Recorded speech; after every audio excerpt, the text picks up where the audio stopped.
সম্মানিত দর্শকবৃন্দ, আসসালামু আলাইকুম রহমতুল্লাহ বারাকাত। সূরা ৩ প্রসঙ্গে আলোচনা।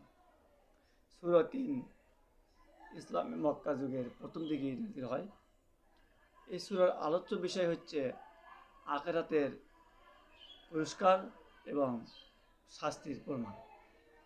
আল্লাহ পাক বলেন, ওয়াত্তিরি ওয়াজ-জাইতুন ওয়াতুরে সিনিনা ওয়া হাযাল বালাদিল আমিন।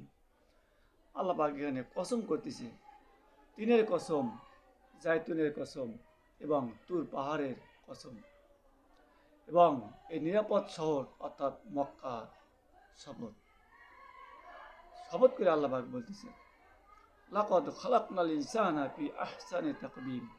আমি মানুষকে অতি সুন্দর উত্তম রূপে সৃষ্টি করেছি। সুম্মা রাদাদনাহু আসফালা সাফিলিন। আর সেই মানুষকেই নিচের চেয়ে নিচে নামিয়ে দিয়েছি তার স্বভাব আচরণের কারণে।